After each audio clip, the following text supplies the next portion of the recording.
오늘은 시편 71편 1절이하의 말씀을 봉독해 올렸는데요.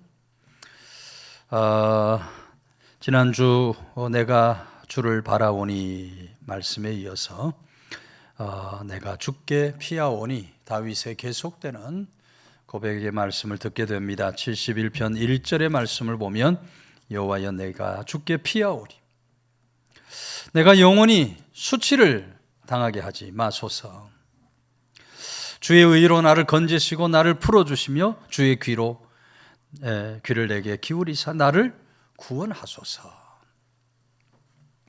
주께 피하오니 나를 구원해 달라, 이렇게 간청하는 다윗의 기도를 우리가 듣게 됩니다.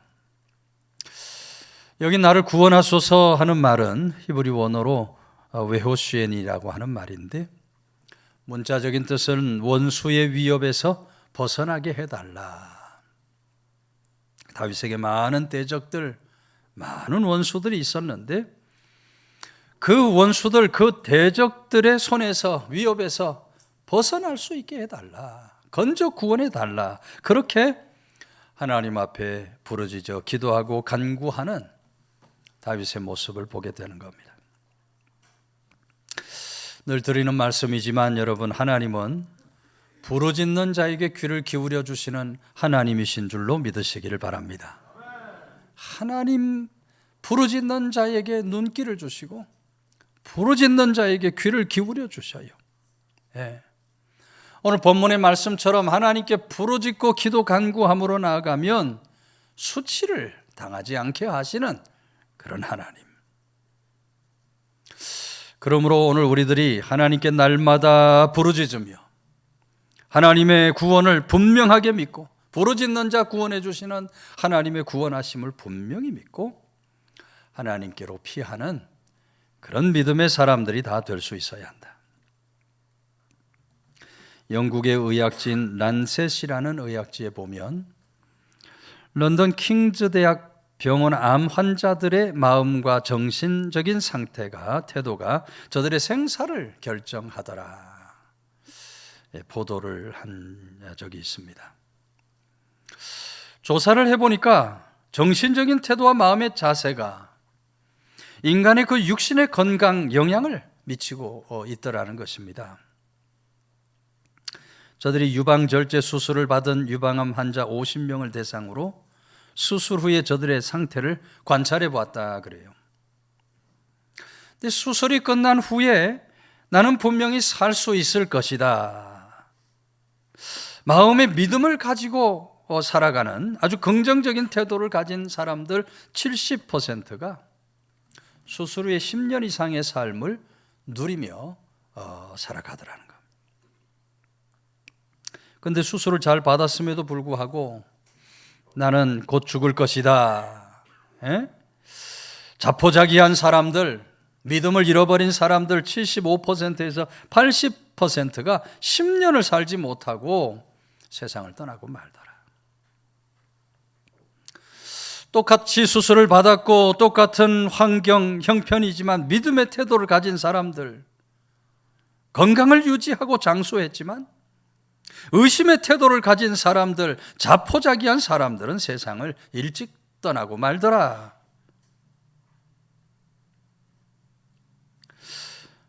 여러분, 사람들이 이 세상 속에서 왜 불행한 삶을 살아가게 되겠습니까? 왜 사람들이 이 세상을 살아가는 동안 성공적인, 승리하는 삶을 살지 못하겠습니까? 그 이유는 바로 믿음 없이 살기 때문에 그런 것입니다. 믿음이 없으니 불행한 삶을 살아갈 수밖에 없고, 믿음이 없으니 실패하는 삶을 살 수밖에 없어요. 믿음의 반대는 의심입니다. 의심하는 사람에게는 그 어떤 믿음도 있을 수가 없어요. 믿음과 의심은 절대로 공존할 수가 없는 거예요. 우리 마음속에 아주 작은 의심이라도 가지고 있다면 그 사람은 믿음 없는 것과 다르지 않습니다. 그러나 우리 주님의 말씀처럼 우리 속에 아주 작은 믿음, 겨자씨만한 믿음만 있어도 우리 삶의 의심이 다 떠나가게 되는 거예요. 오늘 우리는 믿음을 가지고 하나님 앞에 나아갈 수 있어야 할 줄로 믿으시기를 바랍니다. 무엇보다도 하나님께 부르짖는 자는 반드시 건져 구원해 주신다. 이 흔들리지 않는 믿음을 가지고 살아가는 사람, 그런 사람을 하나님께서 건져 구원해 주시는 하나님이 되신다. 어떤 아버지가 사업을 하다가 그만 큰 어려움을 당하게 됐다 그래요. 매일 빚쟁이가 찾아와서 빚독촉을 하고요. 집에는 가압류 빨간 딱지가 여기저기 잔뜩 붙게 됩니다.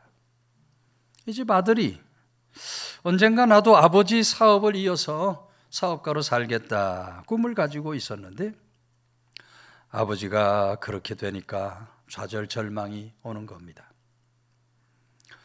저녁에 잠을 자야 하는데 아들이 잠을 제대로 잘 수가 없어요. 새벽녘에 일어나서 방에서 나왔는데 아버지 서재에서 불빛이 새어나오는 것이 보입니다. 아버지도 너무너무 괴로워 잠을 못 이루시는가 보다. 문틈 사이로 이렇게 들여다보는데 아버지가 그 새벽에 그 책상에 앉아서 하나님의 말씀 성경을 읽으면서 기도를 하고 계시는 거예요. 얼마나 간절한 마음으로 간절한 자세로 하나님 앞에 기도를 드리는지, 말씀을 보고 기도하는 그 아버지의 얼굴에 그 어떤 걱정, 근심도 보이지 않는 겁니다. 그런 아버지 모습을 바라보니까 아들이 금방 마음이 편안해지더라 그래요.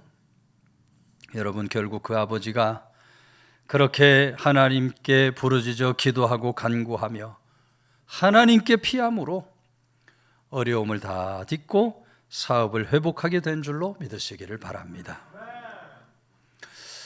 여러분, 부모는 자녀들에게 언제나 자신감 있는 믿음의 모습을 보여줄 수 있어야 돼요. 부모가 흔들리면 자녀들도 흔들리게 되어 있어요.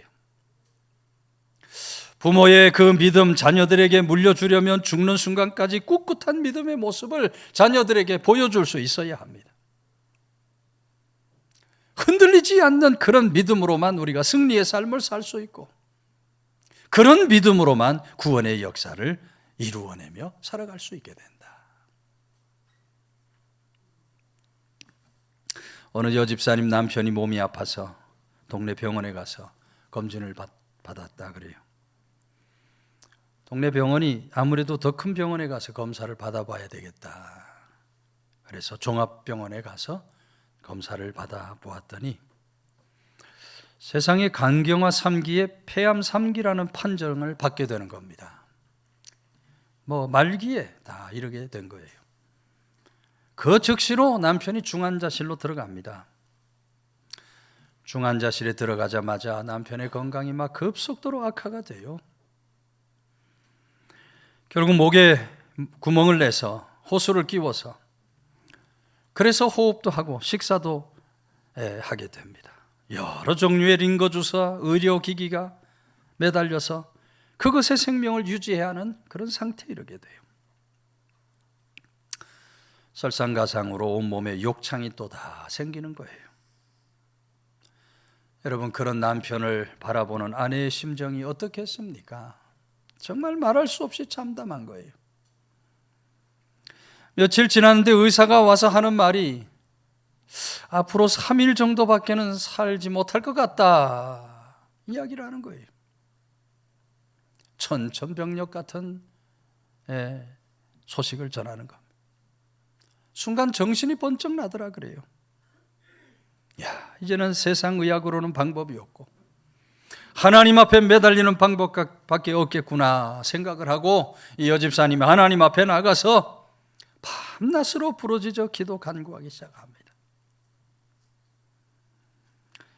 제대로 의식도 없는 남편에게 찾아갈 때마다 계속해서 하나님의 말씀을 읽어줬다 그래요. 그렇게 여러분, 밤낮 부르짖어 기도 간구함으로 3일을 보내는데 3일 후에 죽을 것이라던 남편이 3일이 되니까 오히려 의식을 회복하는 겁니다. 그러더니 이 간경화와 폐암은 물론이고 욕창까지도 아주 급속하게 회복이 되어 가는 거예요.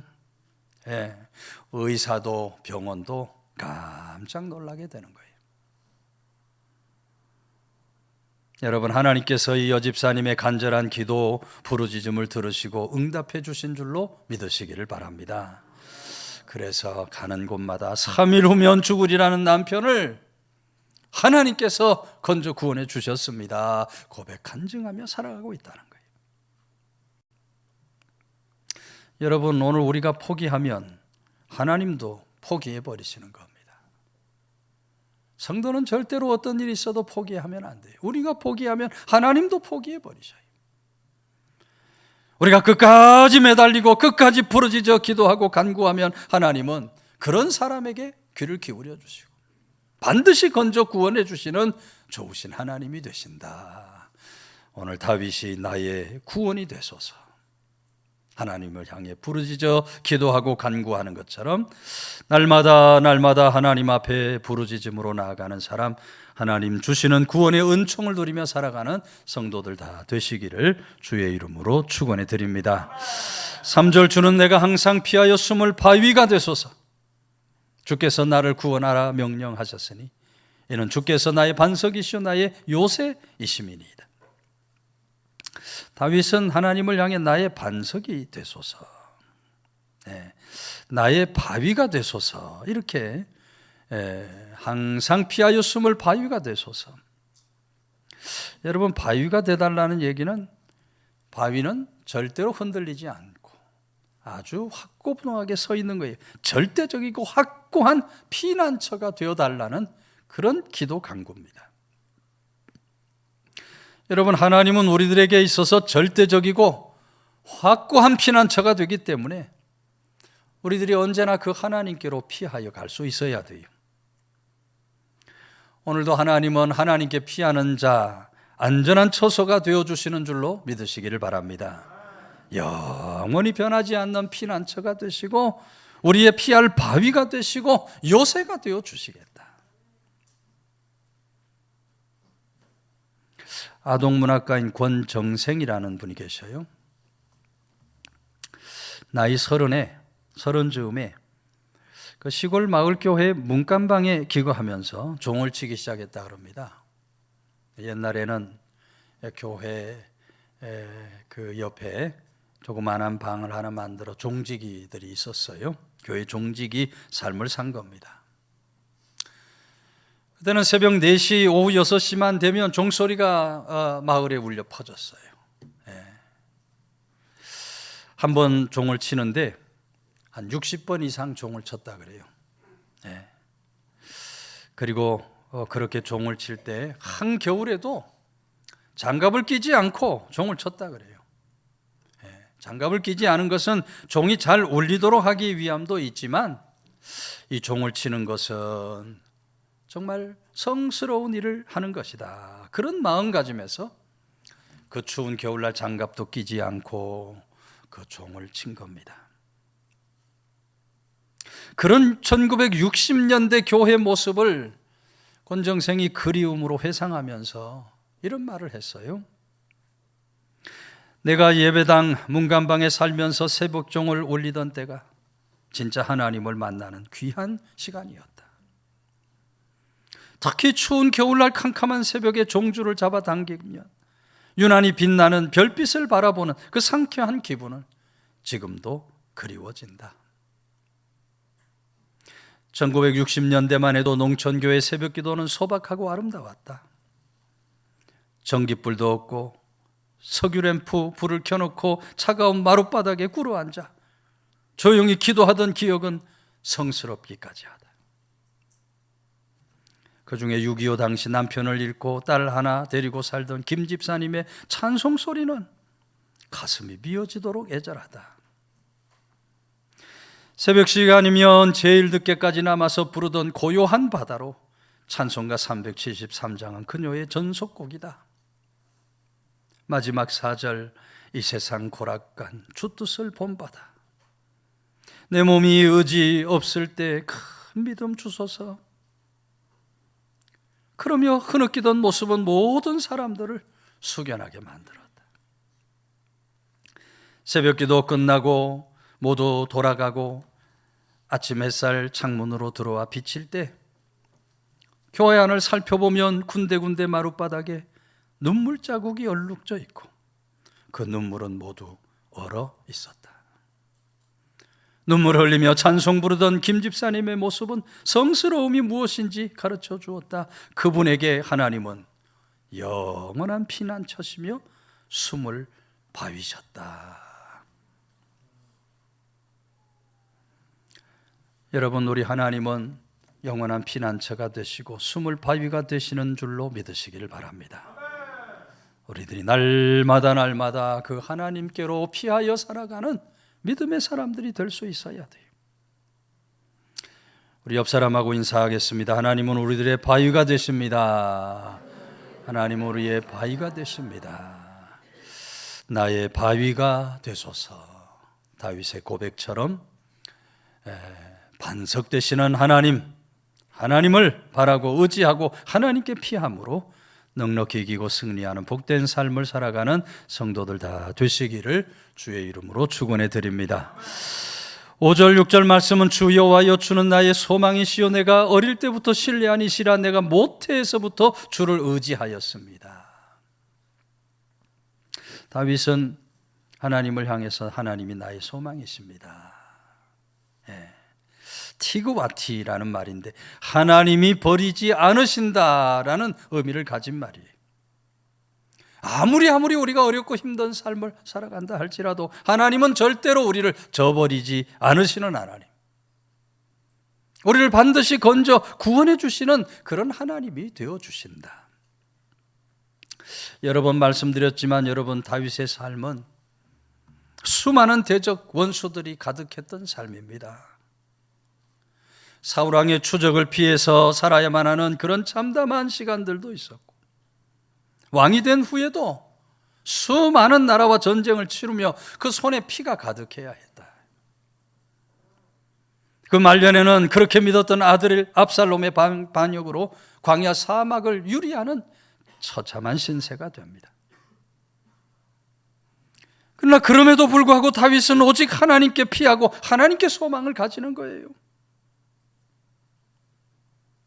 하나님께 피하여 하나님께 소망을 가지니까 하나님께서 다윗의 위를 다시 돌려주시고 이스라엘 제왕의 삶을 살게 해주신 줄로 믿으시기를 바랍니다. 여러분, 오늘 우리들도 그렇게 하나님께 늘 소망을 두고 살아가야 돼요. 하나님께 소망을 두고 살아가는 사람에게 하나님은 반드시 승리의 길을 주시는 하나님. 사도행전 16장 말씀을 보면 바울과 실라가 빌립보에서 복음 전하다가 오해를 받아서 매를 맞고 감옥에 갇히는 장면이 나옵니다. 여러분, 그때 바울과 실라가 옥에 갇혀서 뭐를 했다 그랬어요? 하나님께 찬미하고 기도를 드렸어요. 매를 맞고 지금 감옥에 갇혀 있음에도 불구하고 여러분, 어떻게 하나님께 찬미와 기도를 할 수 있었겠습니까? 바울과 실라는 하나님께 소망을 두었기 때문에 그러할 수 있었던 줄로 믿으시기를 바랍니다. 하나님께 소망을 두니 감옥이 오고 매가 와도 기도하고 찬미가 나오는 거예요. 하나님께 소망을 두고 기도하며 찬미했던 저들에게 하나님께서 모든 매임을 풀어주시고 옥문을 열어주시고 주 예수를 믿으라 그리하면 너와 내 집이 구원을 얻으리라 간수로부터 빌립보 구원의 역사가 일어난 줄로 믿으시기를 바랍니다. 사도행전 27장에서 바울 사도가 죄수의 몸으로 재판을 받기 위해서 배를 타고 로마로 끌려갑니다. 근데 배를 타고 가는 도중에 유라굴로라고 하는 큰 광풍을 만나게 돼요. 배에 타고 있던 276명의 사람들이 모두 죽음의 위기에 봉착하게 되는 겁니다. 다 죽게 되었구나.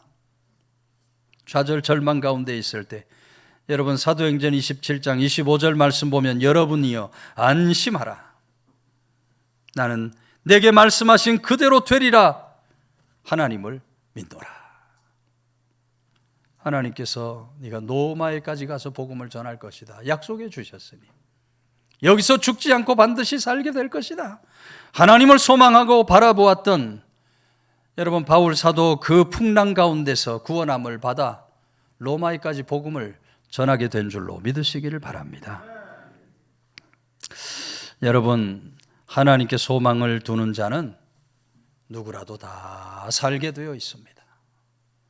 하나님께 소망을 두는 사람은 반드시 하나님 은혜 축복 속에 살아가게 되어 있어요. 어떤 사람이 배를 타고 바다를 건너가고 있습니다. 근데 그만 실수로 귀한 진주를 바다에 빠뜨리게 되는 거예요. 값지고 귀한 진주가 바다에 빠지니 이 사람이 육지에 닿자마자 큰 바가지를 하나 구해서 바닷물을 막 퍼내기 시작하는 겁니다. 진주 찾기 위해서 몇 날 며칠을 바가지로 말이죠, 바닷물을 퍼내요. 바닷속에서 이렇게 지켜보던 거북이가 그 모습을 보니 참 한심스러운 겁니다. 어떻게 바닷물을 퍼내겠다고? 와서 물어요. 아니, 왜 그렇게 바닷물을 퍼내십니까? 아니, 바닷물 속에 빠진 내 진주 찾기 위해서 바닷물을 퍼내고 있다. 거북이가 다시 물어요. 그리고 언제까지 그 바닷물을 퍼낼 생각입니까? 하니까 내 진주 찾을 때까지 내가 퍼낼 생각이다. 거북이가 너무 안타까워서 바닷속으로 들어가서 그 진주를 찾아와 그 사람에게 내어 주었다는 거예요. 당연히 누가 만든 얘기겠습니다만은, 여러분, 우리에게 무엇을 말해주는 겁니까? 아무리 불가능해 보이는 그런 상황이라 할지라도 소망을 잃지 않고 끝까지 최선을 다하면 반드시 소망을 이룰 수 있게 된다. 여러분, 오늘 우리들은 소망이 있어야 할 줄로 믿으시기 바랍니다. 이 소망을 끝까지 붙잡고 살아가야 돼요. 세상 속에서도 여러분 소망이 있어야 돼요. 살 소망을 가지고 살아야 돼요. 어떤 일이 있어도 세상 속에 성도는 소망이 있어야 돼요. 믿음 안에서도 우리는 이 소망이 있어야 됩니다. 이 소망을 끝까지 붙들고 살아갈 수 있어야 돼요. 특별히 하나님의 말씀은 하나님께 자기의 소망을 두는 자 복이 있다. 하나님께 소망을 언제나 두고 날마다 하나님께 피하여 살아가는 사람, 하나님이 주시는 이김과 승리의 역사를 이루며 살아가는 성도들 다 되시기를 주의 이름으로 축원해 드립니다.